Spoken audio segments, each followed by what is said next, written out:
Derrière un petit homme qui s'agite peut se cacher un grand homme dangereux. C'est à peu près comme un chien qui aboie. C'est que son maître est derrière lui.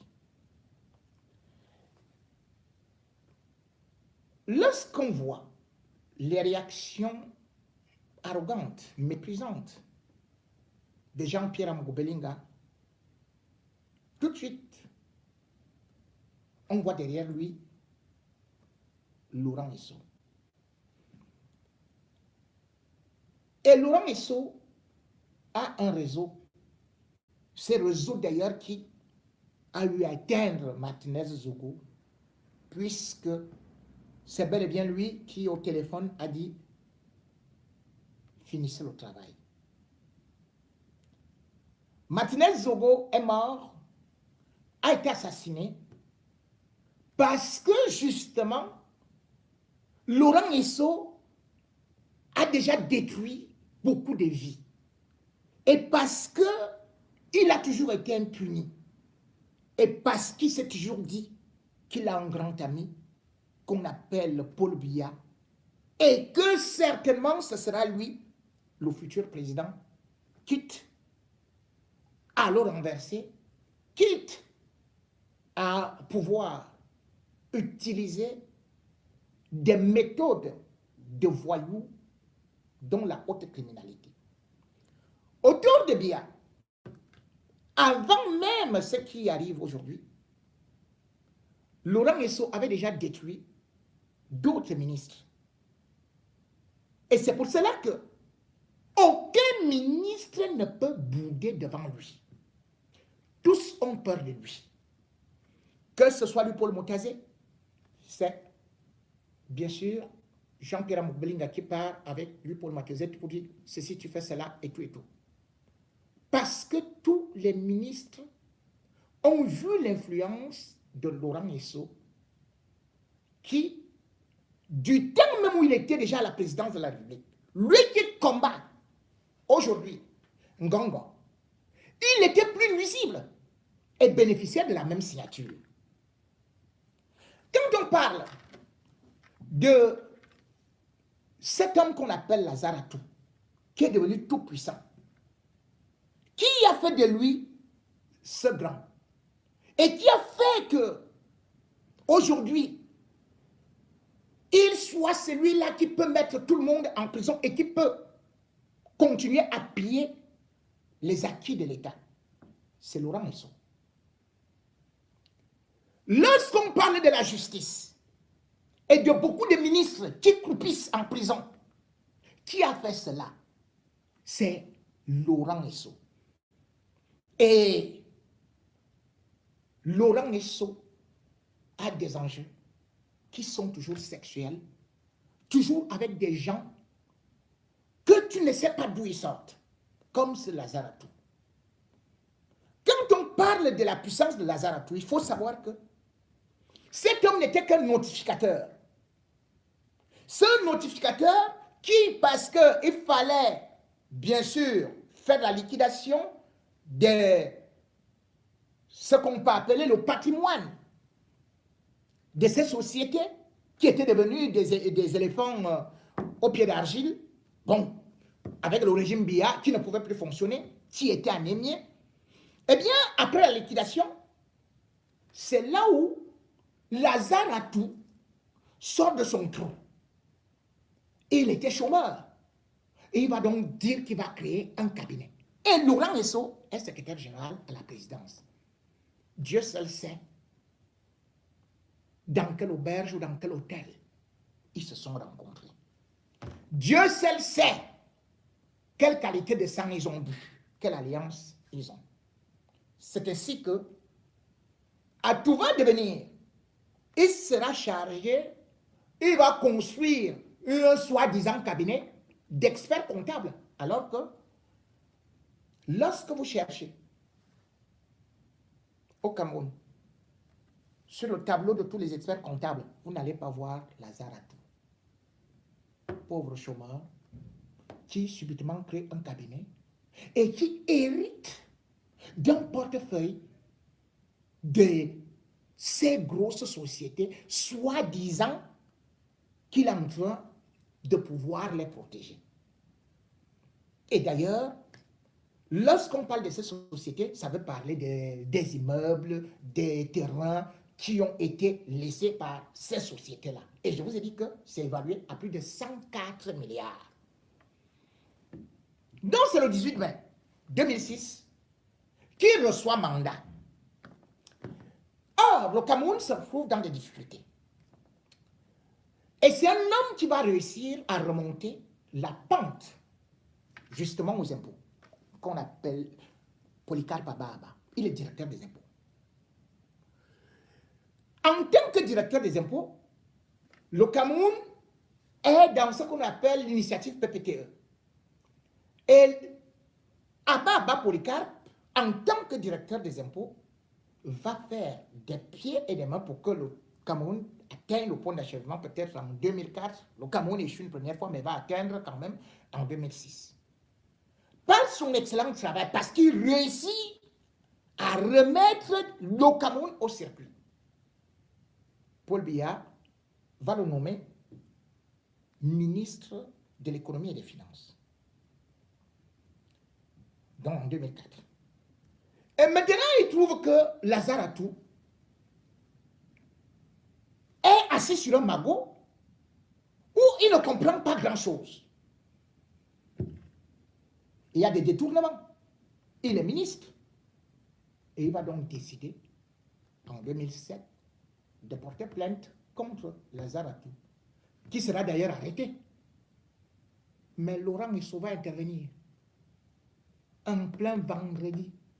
Il a arrêté le soir et à 22 h, Laurent Esso demande qu'on le libère. On libère Lazare Atou. Et là,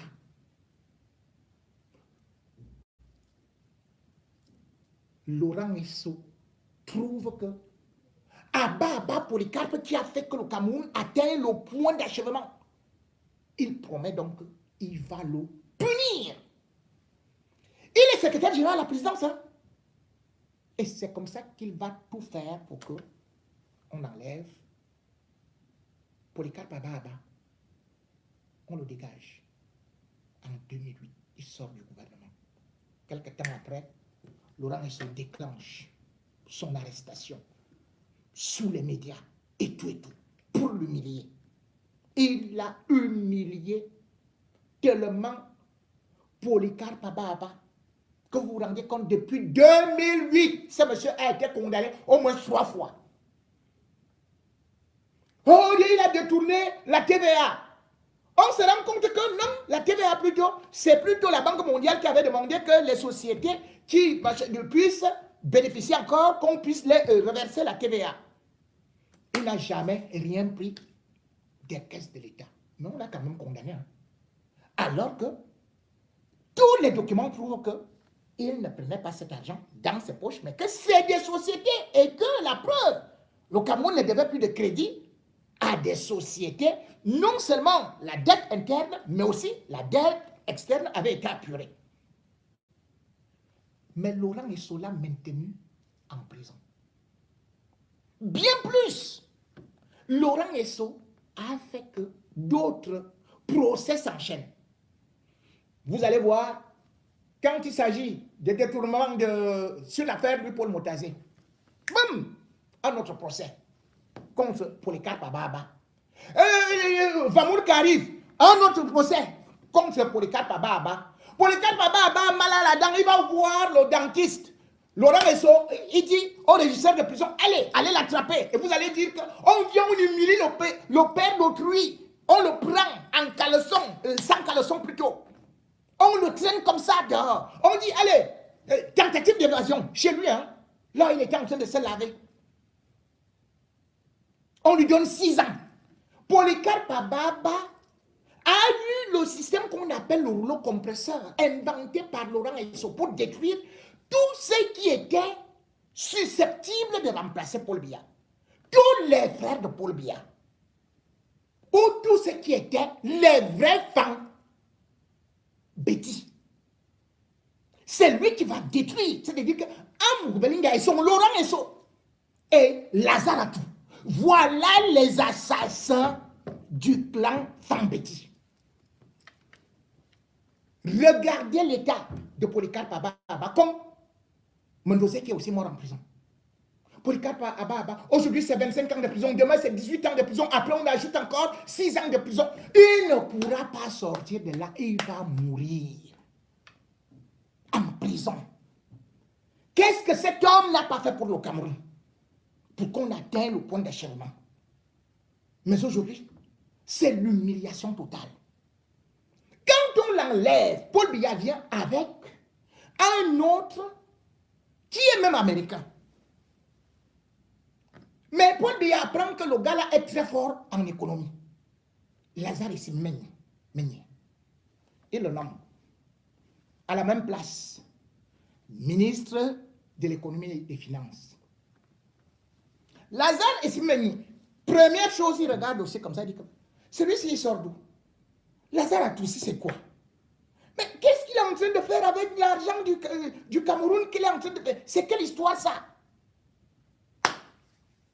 Il dit, non. Moi, je décide d'enlever ce mandat, je retire ce mandat que Laurent Esso a signé pour Lazaratou. Lazaratou. Qu'est-ce que le gars va faire? Bien évidemment, la même machine de guerre sera déployée contre Essimé Meigné. Puisque le 16 janvier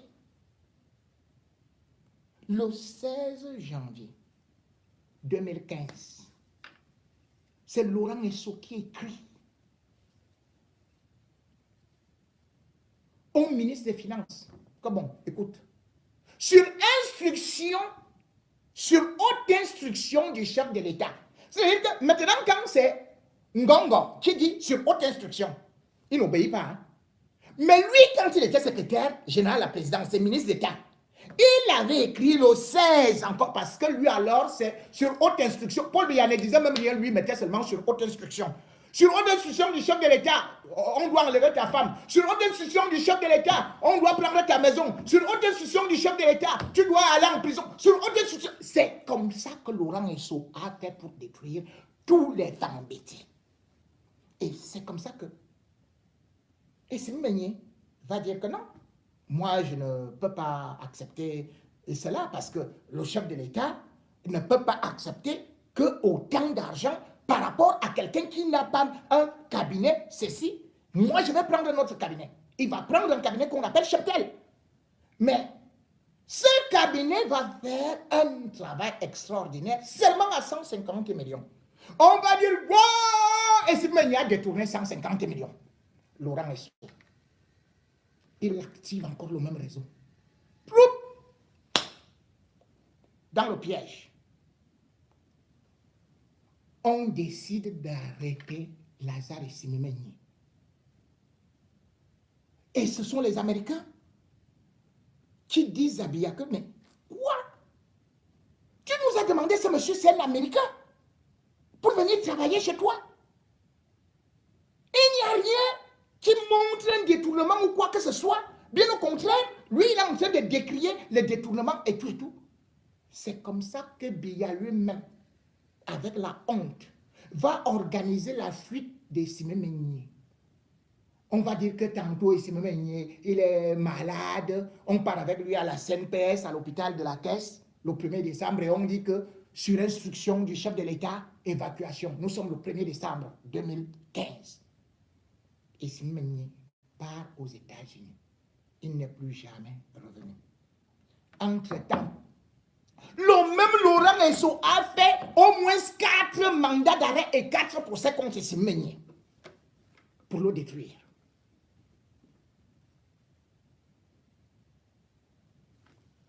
Ça, c'est le travail de quelqu'un qui est avec Amoubelinga et Lazaratou. Et ce que vous êtes en train de voir aujourd'hui, c'est parce que, justement, ce monsieur a des ambitions d'arriver au pouvoir par la terreur. Il ne se cache pas. Il ne se cache pas. Vous avez pu voir, le 14 avril 2020, Jean-Pierre Amoukbelinga organise un baptême chez lui, dans son domicile. On organise toute une émission en direct avec des journalistes, ou d'ailleurs Nadine Patrice avec Obama était des présentateurs. Un baptême s'est transformé en conseil des ministres pour montrer la toute-puissance de Laurent Esso. Laurent Esso était arrivé après tous les ministres qui le saluaient comme chef d'État ce jour-là. Rappelez-vous, dans les rangs, s'inclinant comme devant un président, il y avait le porte-parole du gouvernement, Issa Chiroma. Dans les rangs, et il y avait le secrétaire national permanent à la défense et ministre de l'administration territoriale, c'est-à-dire Atanganji. Dans les rangs, et il y avait le ministre des Transports, Ngale Bibé. Dans les rangs, il y avait le ministre de la Santé de l'époque, Mama. Dans les rangs, alors même, il y avait même des représentants des ambassades. Donc, le conseiller technique de l'ambassade de France à Paris, il y avait le représentant de l'IAI, il y avait le représentant de la Nord, et il y avait. Vous avez vu ça où? Dans une république. Qu'une fête de baptême se transforme en conseil ministériel à la télé.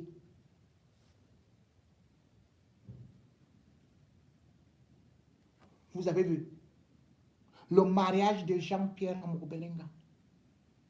Et il y avait le porte-parole du gouvernement qui était à sa droite, René Sadi. Son témoin de mariage, c'était le ministre d'État, garde des Sceaux, Laurent Esso. Et il y avait lui, Paul Motazé, jusqu'au village qui portait les assiettes.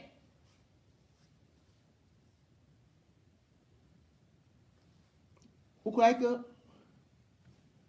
tout ce qui se passe là, c'est un plan bien réfléchi.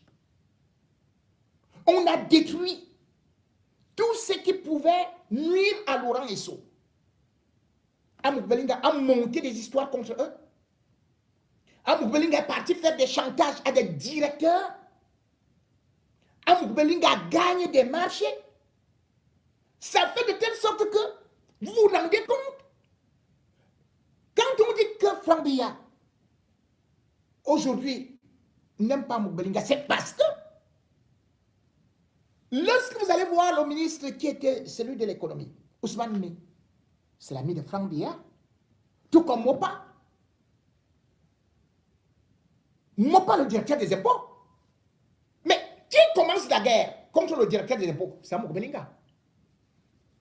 Donc, l'ami du fils du chef de l'État.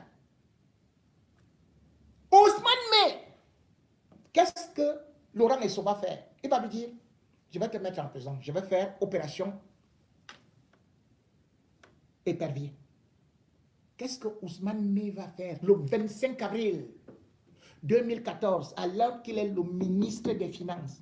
Lui-même, il écrit que monsieur le ministre de la Justice, je voulais vous informer que je n'ai aucun problème contre Lazaratou. Je retire toutes les plaintes que mes prédécesseurs ont eu à faire. Je ne suis ni dans le civil, ni dans le pénal. Moi, Lazaratou, c'est mon gars. Il collabore bien avec moi. C'est comme ça. Ça fait que Ousmane Mé a été mis dans le gouvernement par le trichement de Franck Biya se retrouve déjà dans le camp d'Amour Belinga, Laurent Esso, parce qu'il craint, ayant vu comment est-ce qu'on broie tous les ministres qui sont passés aux finances, qui ont voulu s'attaquer à Lazaratou, ou encore tous les ministres du cadastre et des affaires foncières, tous ont été chassés. Tous ont été chassés par Laurent Esso. Laurent Esso, donc, avec un type comme Jean-Pierre Belinga, a acquis tous les instruments du pouvoir et n'avait plus qu'un seul rêve, accéder au pouvoir suprême, quitte à détruire, à déstabiliser le pays. Je vais vous faire non seulement écouter, parce que je vous ai parlé de ces conseils des ministres qui se tiennent, mais je vais vous faire écouter ce que, ne serait-ce que le fils du chef de l'État, comme il se présente, a eu à faire comme vidéo, parce que ce n'est pas seulement une histoire de Amour Belinga, mais c'est même une histoire où vous voyez que leur réseau est allé jusqu'au service secret, au service de renseignement. Ils contrôlent aussi les médias. Et maintenant, Georges Bellon là fait une vidéo pour dire que non, les gars, ils voulaient même aussi contrôler les émetteurs. Avec Ansouma, celui-là que vous avez aussi vu dans le gouvernement, ou plutôt celui-là que vous voyez qu'il est aussi dans leur gouvernement, Paul Biya l'a pris, que viens, sois à côté de moi, parce que je te vois t'entendre bien avec Biya, mais Ngonda Yolo a tourné le dos pour aller servir Jean-Pierre Amour Belinga. Et bien sûr aussi, celui qu'on appelle, bien évidemment, Maxime Eko, bref, un véritable coup d'État en préparation. Je vais...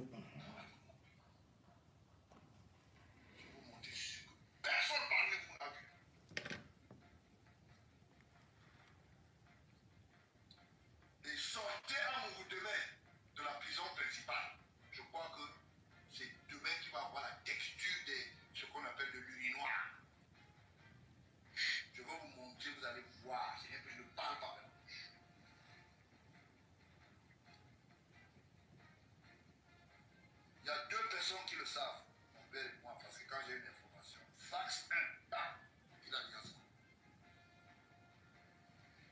Vous savez, je suis très embêté quand je vous regarde. Je dis, non, il faut rester là, tu vas voir. Parlez, monsieur. Vous tu vas voir, non? Ça débat qui est honte, qui a honte de tout.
Vous avez donc compris. Quelle honte. Nous, on va d'abord arrêter là.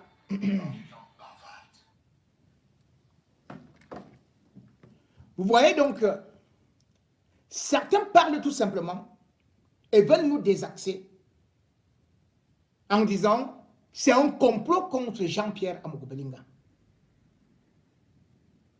Alors que Jean-Pierre Amogo-Belinga a fait des complots, pas seulement contre les hommes d'affaires, contre des ministres Fambeti, mais aussi a eu à élargir son réseau au profit de Laurent Esso pour déstabiliser le pays.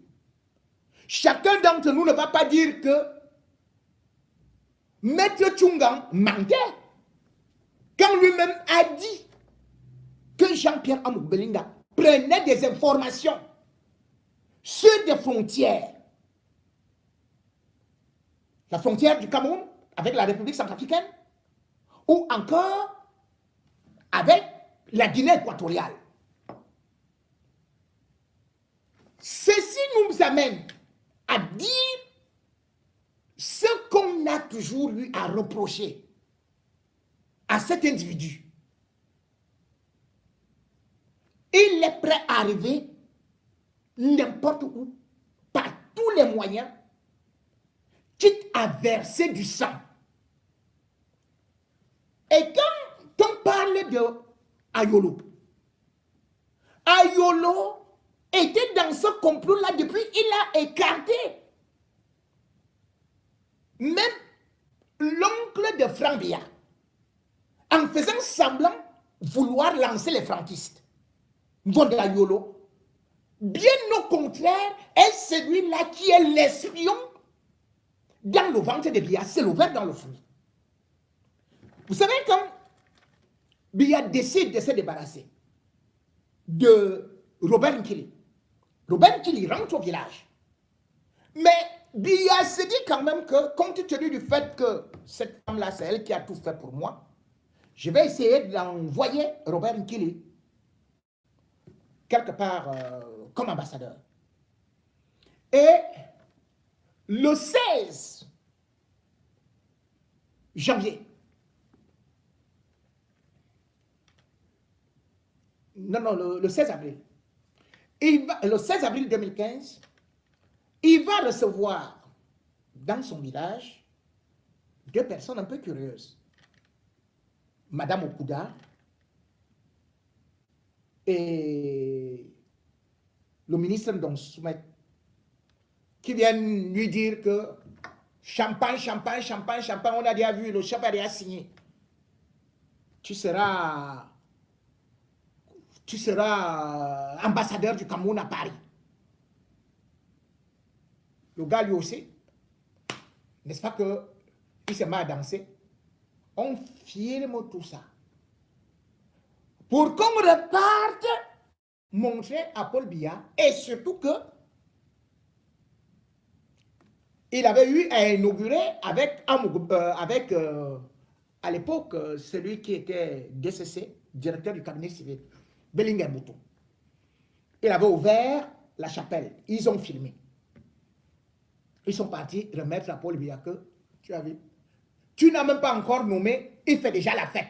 Il a appelé les gens avec du champagne et tout. Vraiment, cet homme, ça ne vaut pas la peine. Qui avait fait ça? C'était Ayolo. C'est comme ça que Paul Biya va prendre la nomination, il jette. Et il prend plutôt le stylo. Il nomme Ayolo ambassadeur du Cameroun à Paris. Ambassadeur du Cameroun à Paris, il va encore chercher d'autres informations concernant Bellinger Moutou, qui était d'ailleurs malade déjà, souffrant du cancer généralisé, pour venir le saccager et venir prendre maintenant le poste de directeur du cabinet civil. Mais vous avez pu constater que l'un des plus grands actes posés par Ayolo, c'était d'inviter Amogo-Belinga au palais de Toudi. juste après la sortie de prison d'Atamnakuna. Mbondayolo organise donc presque un rejet des Camerounais de la part de Paul Biya. Parce que quand les Camerounais voient ça, ils se disent que, mais attends, on est en train de vouloir nous présenter quoi là? Regardez ce que Mbondayolo a fait même au village. Vous arrivez à la résidence 222 de Paul Biya, c'est comme une porcherie. Je vous ai raconté l'histoire des ascenseurs, où il n'entretient rien, il passe plutôt le temps avec des femmes à faire ceci, parce qu'il est dans ce clan du pouvoir Bésodrome. Parce qu'avec Amour Belinga, ça baise sec et dur. Avec le moustachu là, lui alors, c'est chaud.